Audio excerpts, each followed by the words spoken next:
Hello, and welcome to our webinar, Using Neuroscience to Create Great Customer Experiences. I'm Abby Lundberg, Editor-in-Chief at MIT Sloan Management Review, and I'll be your moderator. Today's program is sponsored by Five9. Experiences that are both valuable and emotionally charged are not only memorable, they create a desire on the part of customers to repeat the experience. Whether your organization sells fashion, health services, or travel, tapping into the neuroscience of customer experience can increase brand attachment, build customer loyalty, and ultimately increase customer lifetime value.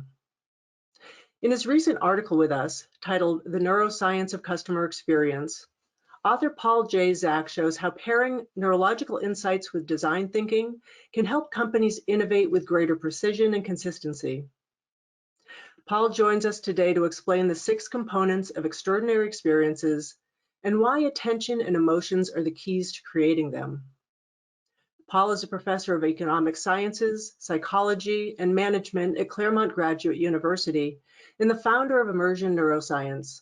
He's the author of the forthcoming book, Immersion, The Science of the Extraordinary and the Source of Happiness. Welcome, Paul. Thank you so much, Abby. Hi, everybody. This is going to be some fun. I hope we have a great time talking today, and you'll have a chance to ask a lot of questions. So my goal here is to be useful and perhaps even entertaining. So let's give that a shot. So as Abby said, extraordinary experiences are the world we live in, right? We live in the experience economy, and to understand how to create value for customers from an extraordinary experience is not only a differentiator, it generates customer loyalty, as we'll see.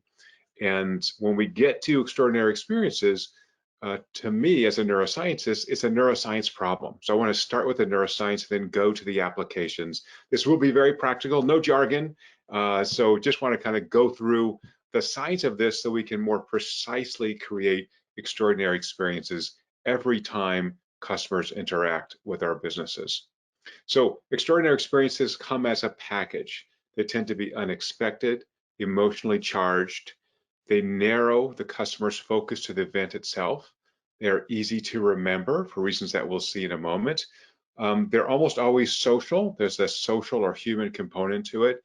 And importantly, they often provoke actions. Those actions might be purchasing, but they also are very often sharing on social media. They are word of mouth, which is so valuable now for advertising. They are a desire to repeat, so generating repeat business from customers who have an amazing experience. So almost always extraordinary customer experiences have these 6 components. They generally run together, and we'll see that they have a particular signature in the brain. So I've measured about 50,000 brains in the last 15 years to identify signals in the brain that tell us the extraordinary is happening. Much of this work was initially funded by US taxpayers.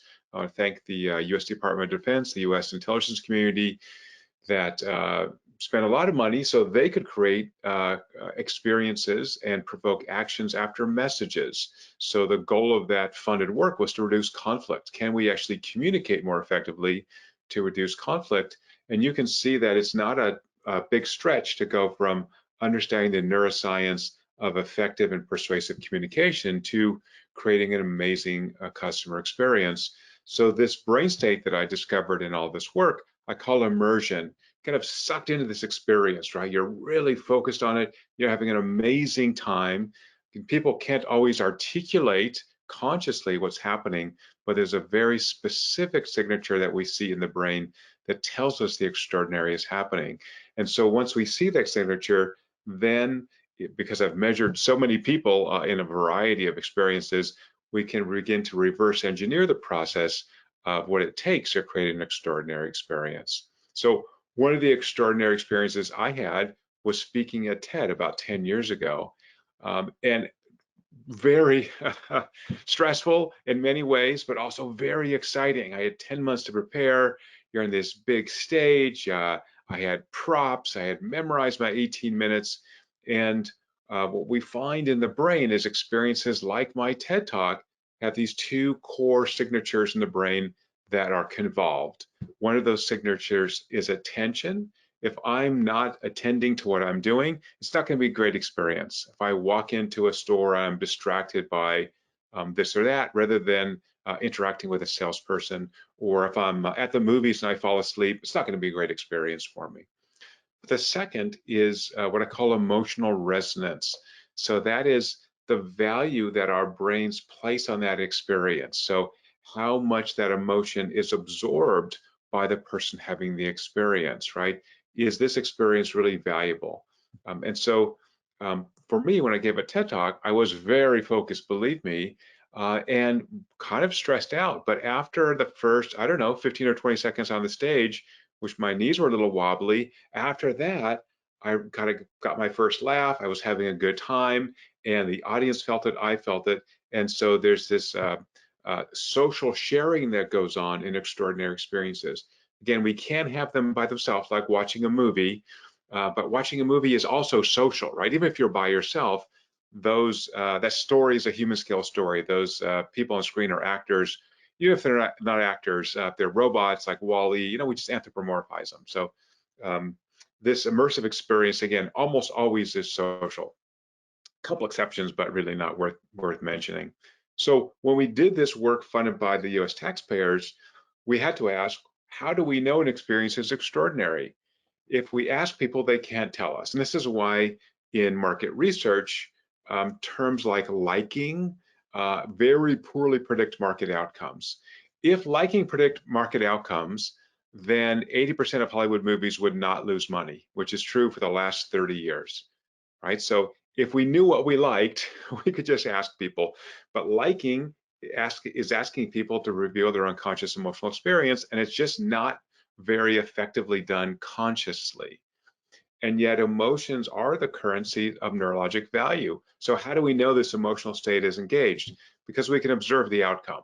So in all this published research from my academic lab, we gave people a message or an experience, and we measured brain activity for people who respond to the experience, had a free choice to do something or not do something, and those who did not respond.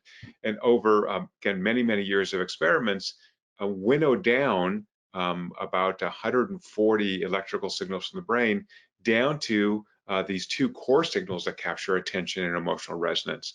So ultimately, a great customer experience provokes an action, again, a purchase, a desire to return, a post on social media.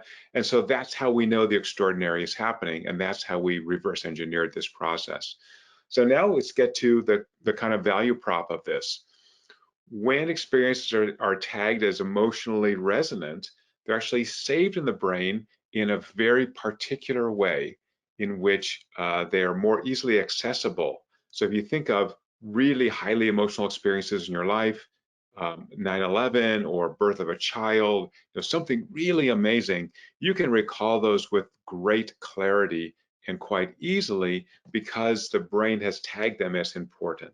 So one way to think about this is new information going into your brain is like a soccer ball, and your brain is wet and squishy. And so if I reach in there and try to pull out that new information, that soccer ball is slippery.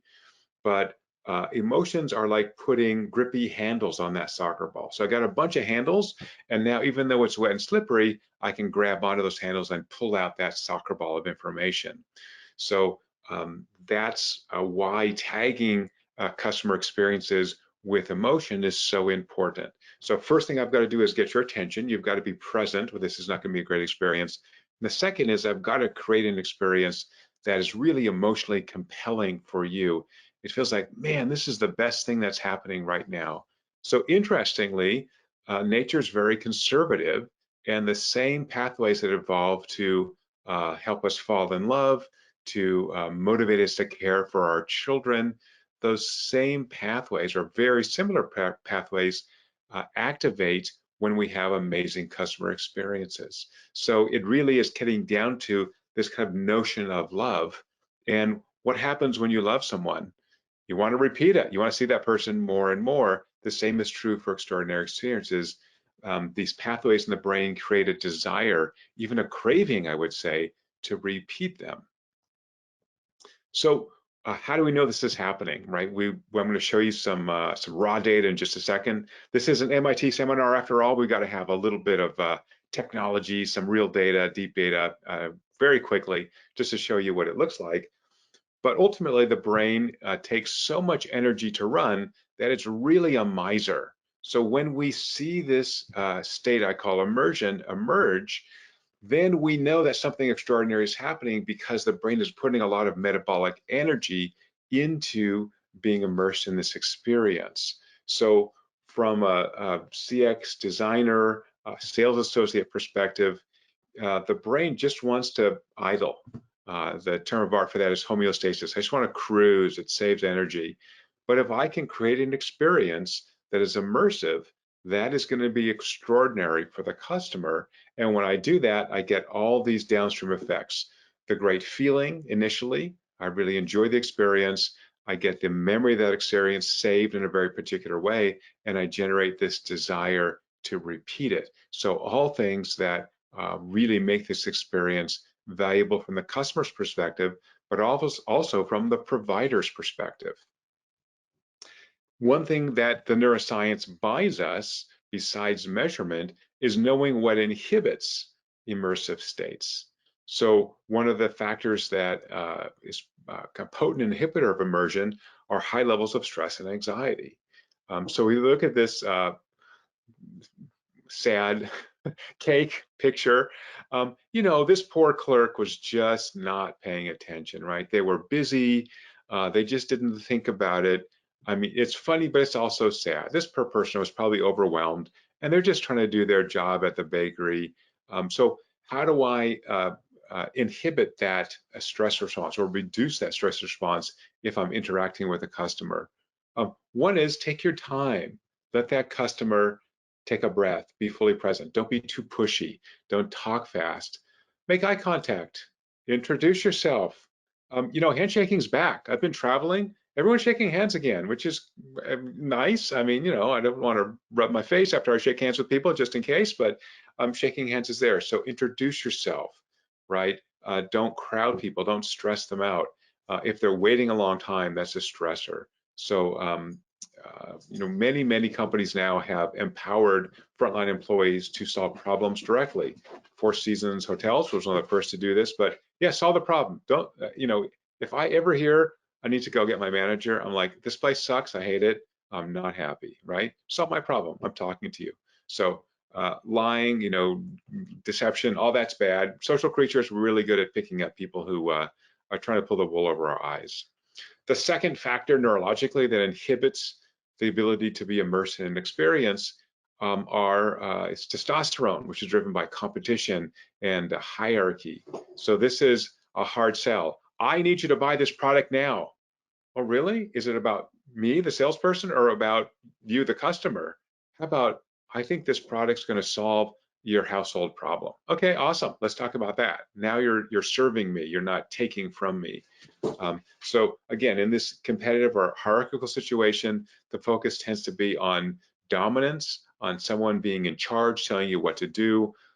That generates this testosterone response in customers and reduces the ability to really connect to other people. Being empathic, being careful, being thoughtful. So all those factors not only reduce stress and anxiety, they reduce this kind of competitive nature, both in customers, but we see it in salespeople as well. So it's really about connection, right? So immersion, again, because it's driven by emotional resonance, I've got to create this emotionally compelling space for you. It should be fun and interesting and enjoyable. And if I can do that, I'm more likely to create a great customer experience. And as we'll see in a moment when I show you some data, sell more stuff. Also good. So here's the, sorry, I'm going to stop that. We ran too fast. This is the old-fashioned way of trying to figure out if I'm making a great customer experience. So let's watch this cute little clip from The Simpsons, and then we will discuss it. Thank you all for coming to our focus group. Today, we're going to show you commercials from the Republican candidates. We'd like your honest opinions. This punch is too sweet. Your blouse makes you look fat. Opinions about the ads. Who's the American elect in 2008? Former Governor Vincent Aleppo said in the New York Times, "I will protect the nation from attack." He's got my vote. But in that same issue of the New York Times, they also printed an article about terrorist leader Nusaf al-Mustafi. God, what have I done? And ye shall judge them by the company they keep. Oh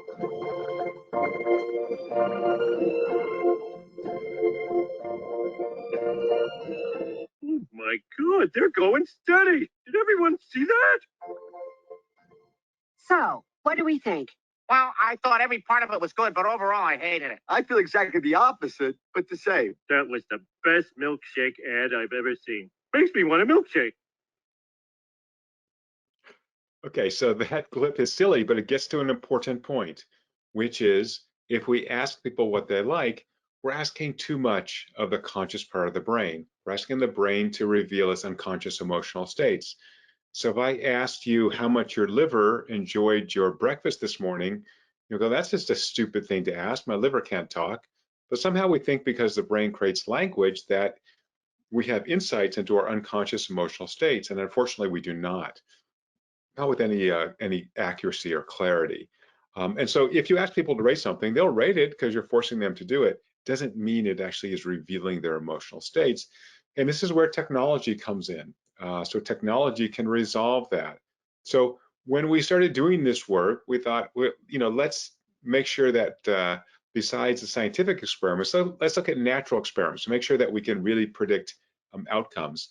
So as you may know, for the last, 30 years, USA Today has asked their readers, and I guess anyone who's online now, to rank Super Bowl commercials from 1 to 5, and they post those the day after the Super Bowl. And this is from the 2018 Super Bowl. We measured live in a bar while the Super Bowl was going on, immersion, while people watched these commercials, and we ranked them by levels of immersion. The most immersive commercial neurologically was called Diet Coke Groove, and yet it was very, very poorly ranked on self-report. Right? So you look at those data as a scientist, you go, man, thousands of people rank those commercials. They must be right. I must be wrong. I got to look for a new job because clearly I don't know what I'm doing. So we've actually done this for almost all the Super Bowls in the last, 6 or 7 years. We get exactly the same response. We get what the brain is immersed in is unrelated to what people say they like consciously. So who's right, who's wrong? Well, if we actually look at the outcome data, we can assess that. So we don't have sales bumps from this, although we do have sales bump data from other companies. But we looked at YouTube views and YouTube comments as proxies for buzz or impact or sales. And you see that the self-reported USA Today data has a negative correlation with these impact measures, yet immersion has a positive correlation. So whatever immersion is, I'm going to go through it just a second, whatever it is, it actually is positively related to what it seemed like reasonable outcome measures. So whatever it's capturing, it may be useful. So how do we do it? Well, I got a big laboratory. I got a lot of graduate students, and I have people who we can pay to be in experiments. So in the last 20 years, I've done about 10,000 blood draws, look at changes in neurochemicals. We do high-frequency neurophysiology, everything from electrocardiogram to measuring things like skin conductance while people watch commercials, have live experiences. We now can collect these data from an app on a smartwatch that lets us infer activity of the brain from activity of the peripheral nervous system, in particular from the cranial nerves. So that means we can do studies anywhere that people are doing interesting things. So this is what high-frequency electrophysiology looks like. The bottom couple of lines are electrocardiograms. The middle lines show arousal level in the skin.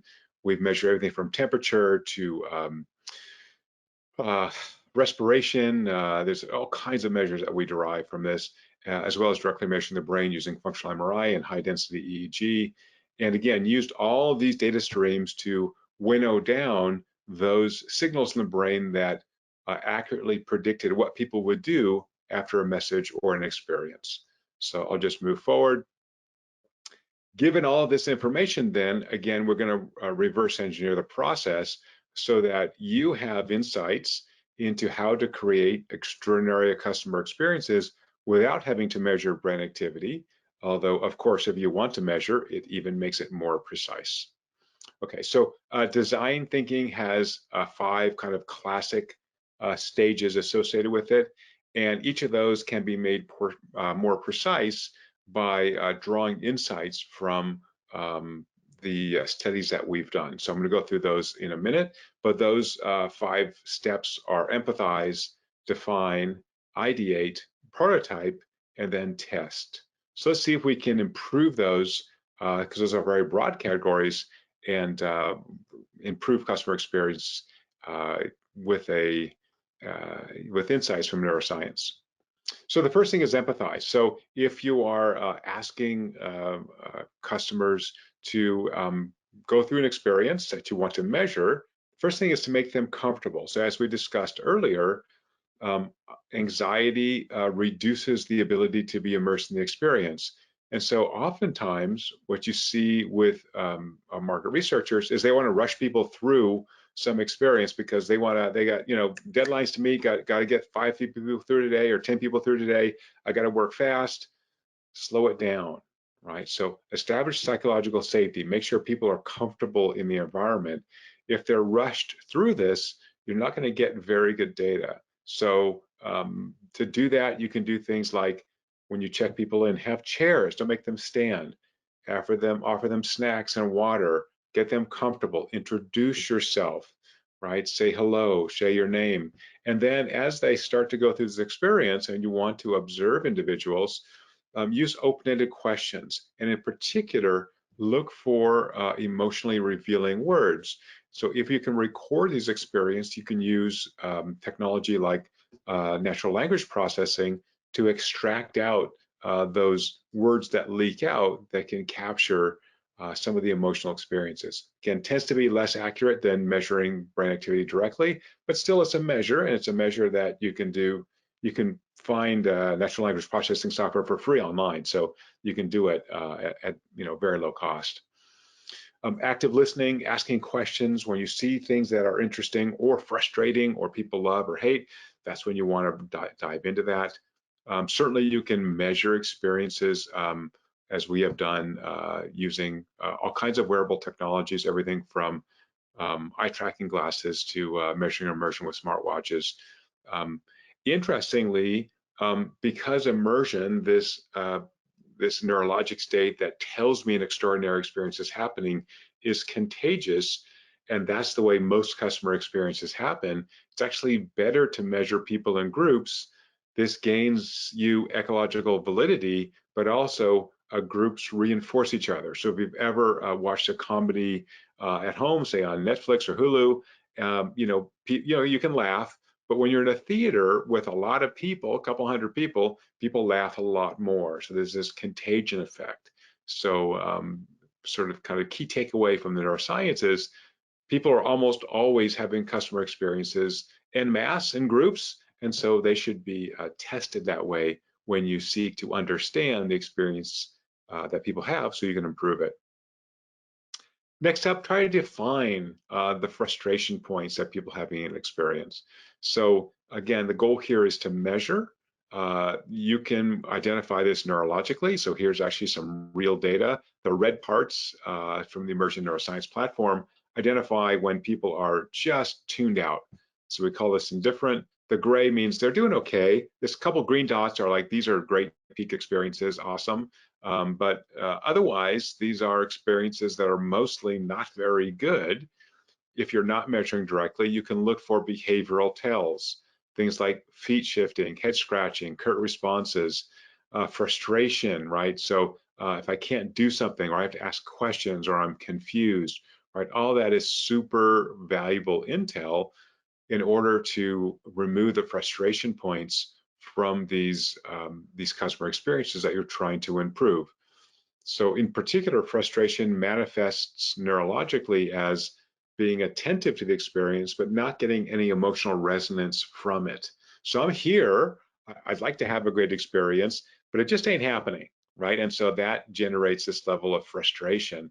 Again, people may not articulate that very clearly. Sometimes they can, but you certainly see this clearly in data. And again, look for those behavioral tells.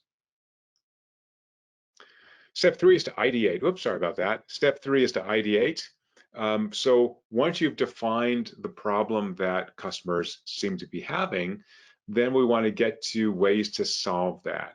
So more ideas are always better. I like the 5 whys, kind of get to the core issue, right? And so I think everyone's familiar with the 5 whys, but just dig down into, not the symptom, but the cause, right? What is really causing this?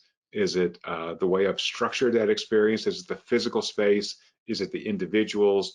Is it the signage? Is it the colors? I mean, just get down to, if we tear everything down and rebuild this experience, how would it look?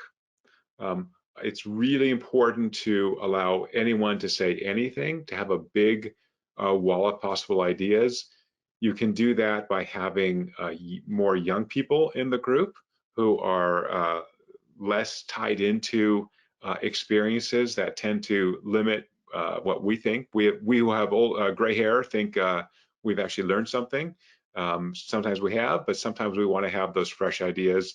And there's really nice evidence that more diverse teams on multiple dimensions actually ideate more effectively. So really a plea to have as many different experiences and backgrounds as possible to bring to how to solve this problem. So lots of ideation. Ideas are also combinatoric, right? So the more ideas I have, I can begin to combine them into not just Bob's idea, but Bob plus Sue plus Mary, oh, that's actually a really good idea. So if you can't get enough ideas, there's actually some published research showing that if people walk or they're out in nature, their mind wander. This is like when you get good ideas in the shower. This sort of mind wandering is very useful.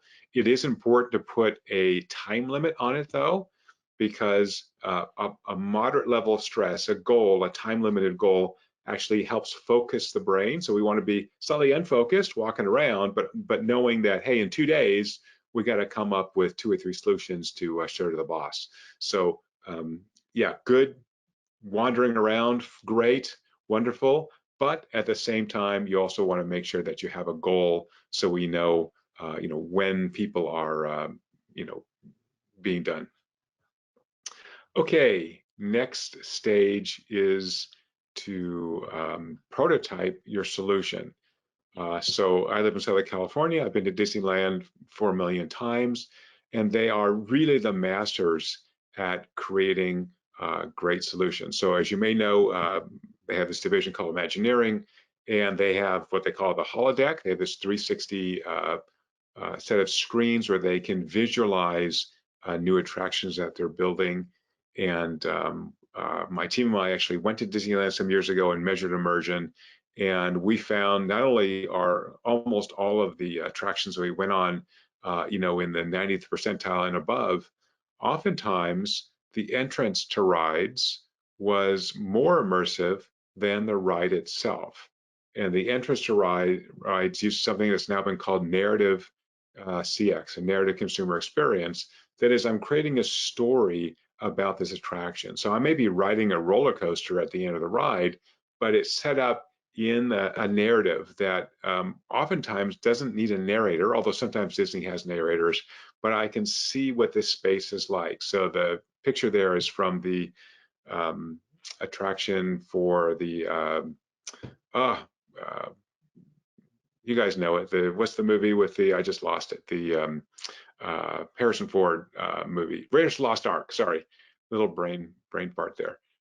So, there's a story there. You don't need someone telling you what's happening. You see it's the jungle, you see all these components, and so I'm telling a story. So I think a lot of the interesting innovations in the CX space have to do with creating a narrative as people transit through your online store, your in-person store, whatever you're doing, whatever that customer experience is.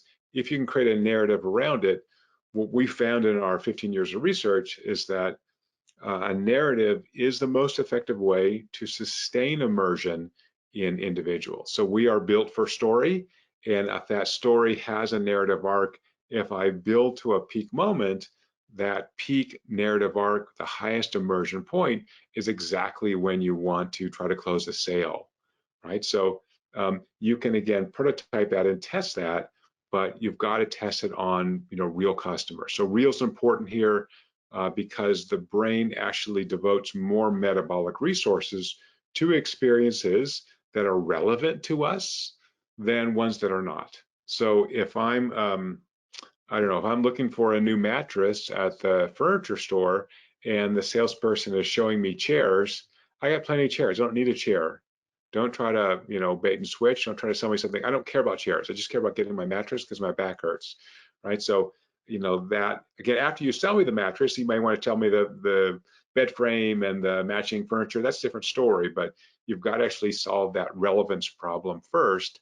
But from a kind of social neuroscience perspective, the most relevant thing to humans is other humans, right? We are fascinated by other humans. We're social creatures. So if you can build this human scale narrative CX experience, then it's enjoyable. You feel like you're having a great time, and it's something that can be, repeated. So great examples of that, destination retail is a great example. Bass Pro Shops is one of those. American Girl doll. Lots of places besides Disneyland that have this kind of narrative approach where you're, for example, at Bass Pro Shops, you're going through different lands, almost like in Disneyland where they have different lands.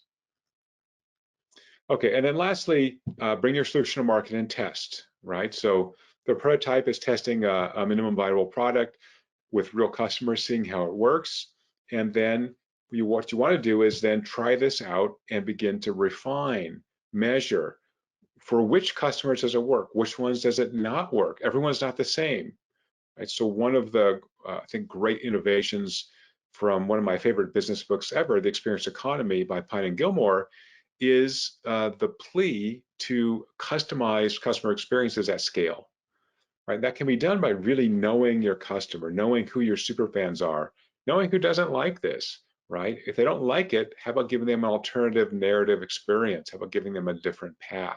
So really monitoring immersion and frustration as customers go through this experience to continually refine it, right? So again, because immersive experiences are enjoyable, they're valued by the brain, they are easily provoked by via memory by using the same logos, the same smells, the same fonts, in-store display. So if I'm going to advertise, I don't know, diapers on TV or online, I want to have as much as possible the same picture of the baby, the same font, the same colors in the in-store display, right? I want to create, say, a great message online, a highly immersive message, and have all that cue into the brain so that you get the same feeling state when you have the memory of that great experience.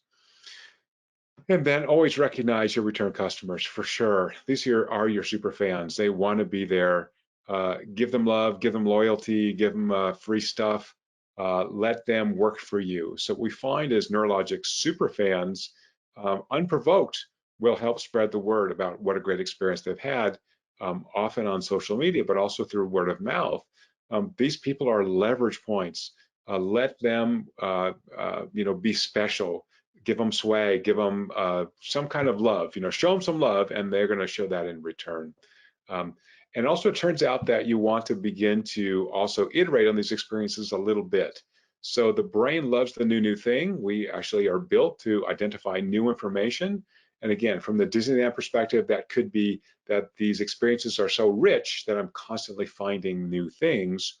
Or it could be that I'm actually evolving this experience so that each time I go, it's a little bit different. New is great, but too new can be distressing. So again, I think this is for slow iteration, and then look for those high points, those points where people really enjoy the experience. And those are the points that you want to kind of let run, right? So if you find that 5 minutes of this 30-minute experience are just the most immersive, the most enjoyable, the most valuable, then try to extend out that part of it, right? Keep them there. So let me give you a couple concrete applications of this. One, which is, again, non-intuitive, but supported by the data, is that immersive experiences, extraordinary CX, is contagious. So I sort of mentioned this earlier, but what we see is that, for example, in retail shopping, that when you see another customer having an amazing experience, loving what's going on, that gets picked up not only by the other customers, but by the salesperson. So in a concrete example, we had a client measuring immersion in luxury retail, and rather than, we have to measure brand activity some way, rather than asking these high-end customers to put on a smartwatch, this company had their salespeople wear smartwatches with the Immersion app, and they could predict with high accuracy which customers would buy based on the immersion of the salesperson. So if that salesperson is really having a great time, then the customer generally is as well. And the more immersive the experience was for the salesperson, the more time the customer spent in the store, and the more time they spent, the more money they spent, right? So that's, again, indicators of a good experience. So again, absent measuring brain activity directly, think about time as a metric, right? That customer is giving you time. Let's make that time valuable, emotionally resonant, and in general, the longer I can keep you there, the better experience you're having, since you can leave at any time, right? Unless you're trapped, right? Trapped is not good. This is waiting in line at the, I don't know, phone or cable store for help. Then you're just getting unhappy and frustrated. So as I said earlier, if you can curate this narrative CX so that there is a tension point, a high tension point, like we have in a story, that's the time to close the sale. So that's when the person is maximally immersed, when they're really connecting with what's going on, and that's when you want to say, ask for a sale on that experience. And then lastly, as I said, customizing at scale, really learning about each specific customer. And I'll give you an example of that in just a moment, to really customize the experience. I should know, if I'm in luxury retail, I should know what you bought last time you were in my store. I'd like to know your name as well, but if I at least know from this customer what they bought, then right, I can use that as a way to create a great experience for you that's customized. So I'll give you a quick example of that happened to me that was really surprising. So some years ago, I went to a conference in Australia. It was in Canberra. I had never been in Australia before, so I flew to Sydney. You have to always fly to Sydney. And I thought, well, I'll stay in Sydney a couple of days, poke around, and then I'm going to drive out to Canberra. If you haven't been to Canberra, don't go. It is the most boring city I've ever been in. Sorry if anyone's here from Australia. Anyway. Oh, we're getting lots of great questions coming in from the audience. So I know this is your wrap-up slide, but just so you know. Perfect. Give me 20 seconds. So Yep. I checked in the first time. I'm having a great time. I go to Canberra. I come back, and as I'm getting out of the taxi, the guy at the door says, "Welcome back, Dr. Zach. Nice to see you again. Your room's ready." Right? They customized the experience. They knew it was me. They had a list of people coming. There are ways they can figure out who is who when they get out of taxis. And so it was an amazing experience, right? And I love the Four Seasons. Whenever I can afford to stay there, I stay there because it's amazing. So lots more of a book coming out this summer called Immersion. You can email me for more information. Feel free, happy to engage with you. My Twitter is there. And now I will stop talking and take some questions. Thank you, Abby. Yeah, sorry to cut you in. It's all so interesting, and but the first question is just a very practical one. You mentioned the Pine and Gilmore book, and a number of people were asking what was the title of that book? It's called The Experience Economy. It was first written in the late 90s, reissued, I think, 2 years ago. There's a subtitle, but it's an amazing book about using insights from theater to craft extraordinary experiences. So I highly recommend it. Great, thanks. And yes, and we will continue to take your questions as we go till the rest of the hour, so keep them coming. But just to kick things off, so how easy is it? Well, let me ask a different question. Because a couple of people asked about sort of immersion involves senses, obviously. And so Carla asked, since we have multiple senses, is one modality more effective than others, or do you really need multiple modalities? And then Lisa asked similarly, does engaging more senses create more immersion? A+ neuroscience questions for both of you. Absolutely. So you want to have this multisensory experience. So again, think about Disneyland or Disney World. I have smells, I have sounds, I have things to touch. Yeah, the more multisensory, the better. You're putting more of those grippy handles on that slippery soccer ball. So absolutely, great question. Constance was wondering, does the brain create the extraordinary experiences, or does it react to an already sort of formed extraordinary experience? Like what's the connection point between what's really out there subjectively and objectively and what we're applying to it from our own experience? What a great question too. Wow, these are some smart people. Right, so much of what the brain does when we're embedded in experience is responsive. So when to create this environment where you can have an extraordinary experience, you won't necessarily always have it, because again, you might be stressed, you might be unhappy, you might be frustrated, but that's going to inhibit neurologically your ability to be fully immersed in the experience. And yet, if you prepare that experience, I call this staging. If you stage the experience so that when people enter, they feel comfortable. So a concrete example is movie theaters. What do you say in a movie theater? Turn off your phone. They lower the lights. The sound's a little bit too loud for a lot of people, right? So I'm going to give you a little extra sensory overload. So I'm staging this experience before the movie starts to prepare you to be really immersed in the experience. And what do we know about movies? Abby and I, sadly, are big movie criers. We cry all the time. So neurologically, that's really weird to me, right? You're cognitively intact, you're not on drugs, you're aware you're in a theater, you know these are professional actors, you know it's a fictional story. Yeah, at the end of the movie, when the boy gets the girl, people cry. That's interesting. That's an immersive experience. So if I can do that when you're at my store or in my online experience, maybe not people crying, but people going, oh my gosh, this is great. So again, that salesperson knew my name, they knew my history, they listened to me. My gosh, listening really good. They were empathic. They thought about service to me. So I think all those things are this kind of setting up this experience, and then the brain starts assigning value to it, right? And so that's what we really want, is that neurological or metabolic value to go, holy crap, I want to keep coming in here. So again, concrete example. I travel a lot. I like Panera, right? This kind of fast casual restaurant. I'm in their loyalty program, and probably every third or fourth time I go in there, I have that nice shiny faced young person go, oh, hey, Mr. Zach, you got a free muffin. Would you like it today? Awesome. Just had a great day. So again, what we found in experiments is it's not just the free stuff, it's that nice faced social component, that nice, fresh young person generally at the front desk. Hey, and using my name, customizing, right? Always better, right? Sometimes they don't do that. Sometimes they just say you get a free muffin. But with some energy is much better. Hey, guess what? You got a free muffin. Oh yeah, wow.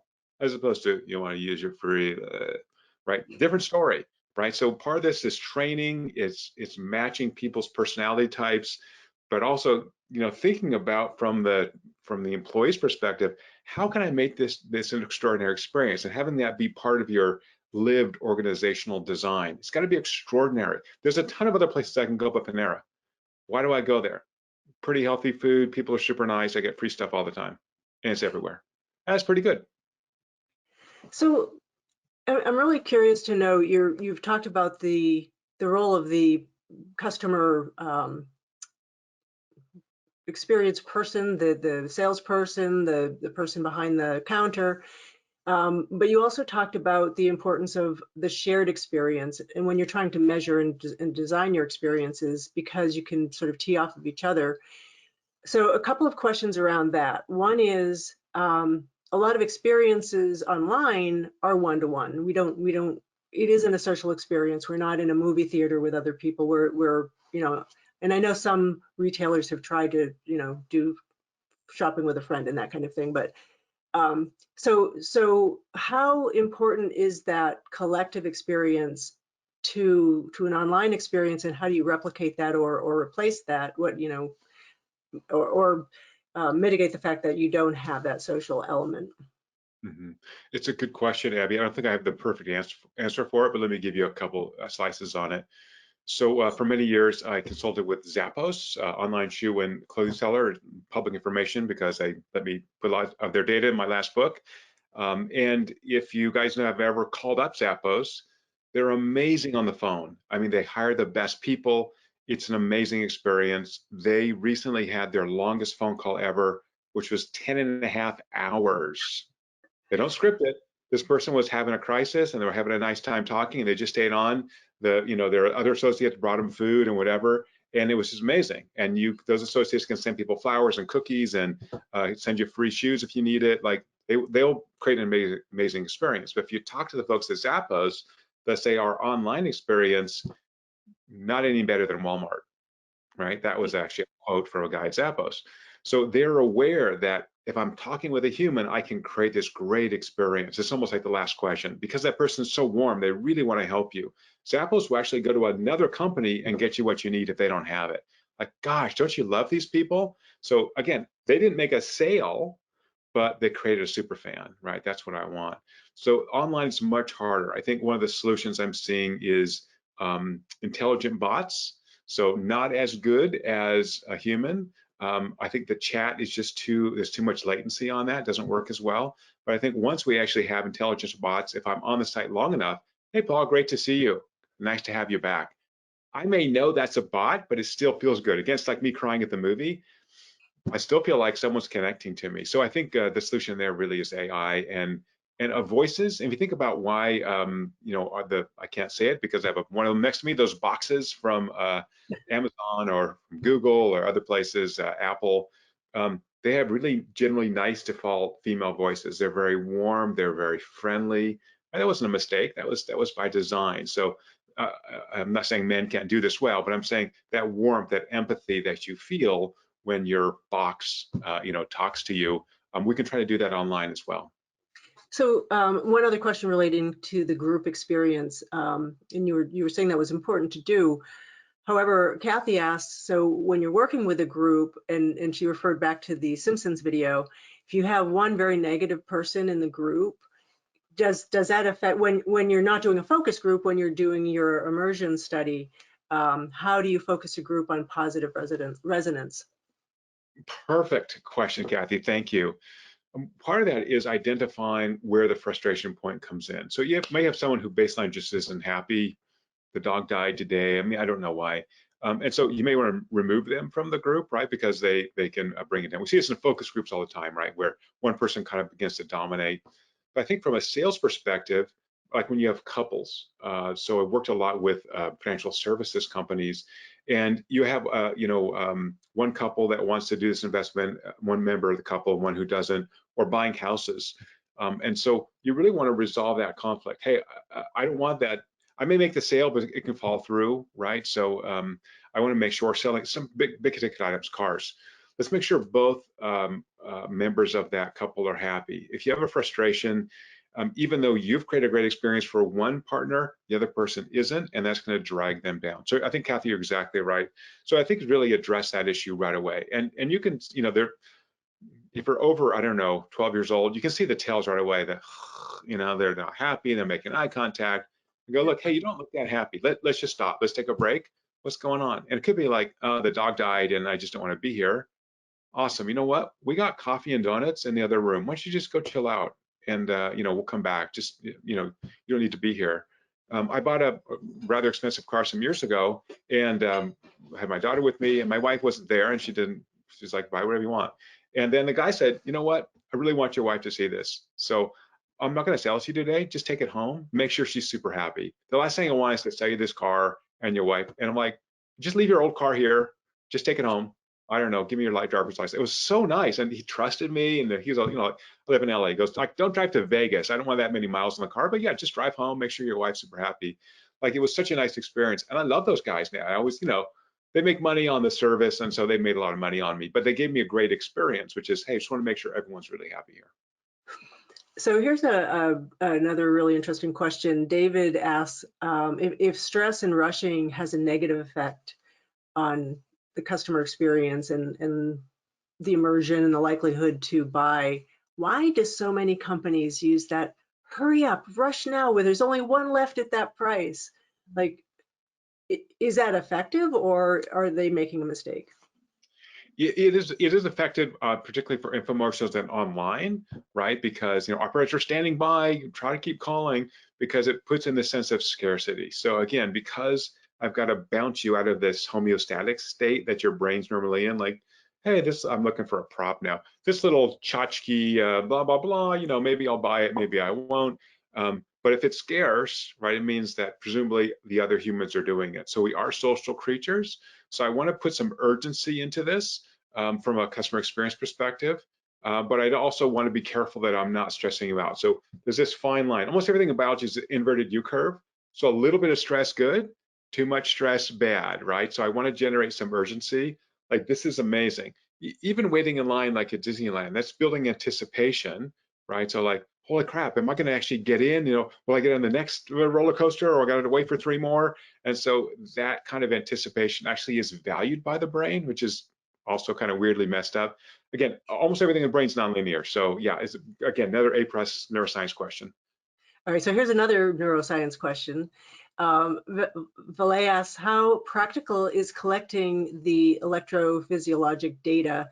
And the question is related to, in medicine, there's the phenomenon known as white coat hypertension, where some patients tense up when someone in a white coat is taking their blood pressure. And could there be a similar phenomenon here, and how do you counter that? Yeah, that's exactly why we created a neuroscience as a service platform, to get rid of that. I'm in the lab, it's sterile, there's people in weird coats. And so, something with a fitness sensor, like, hey, you know what, while you're shopping, we'll have you wear this fitness sensor. We want to see what the experience is like, and we'll give you a $10 gift certificate. So once you put this on, like, you just forget it, right? Like, okay, well, I got this thing on. In fact, we sometimes have to ask people to give them back. They forget they're wearing them. So if it's a non-invasive technology that really measures what you need to measure, I think you get away from that. If you're walking around with, eye tracking glasses and some weird helmet, it's not a really, the term of art is ecological validity. It's not a valid shopping experience. But if you're wearing a smartwatch, yeah, it's pretty much people are used to it. So again, great question. Cool. Himani would like to know, as shown by data, customers value experiences that are frictionless, anticipatory, and relevant. And the question is, how will the metaverse revolutionize customer behavior in AR and VR? Oh, good question. And we have actually a bunch of data of people in AR and VR experiences. So this could be a whole nother hour. Abby, we'll have to step another hour to have this discussion. But let me say in short, in the metaverse, VR is not always more immersive than AR or a 2D or live experience. And so again, just like trying the movies, once I'm in a VR experience, oftentimes I just sucked into it as if it's real life, except if I don't have clear signposts, we see really clear evidence neurologically of frustration. So I'm looking around, it's really cool, I'm in the metaverse, and now what the hell am I supposed to do? So I think what we're seeing now is a lot of spaces in the metaverse are being created almost like video games, where I have a task, I may have a guide, I may have pop-ups where it's clear on what I'm supposed to do, as opposed to, you're here, figure it out.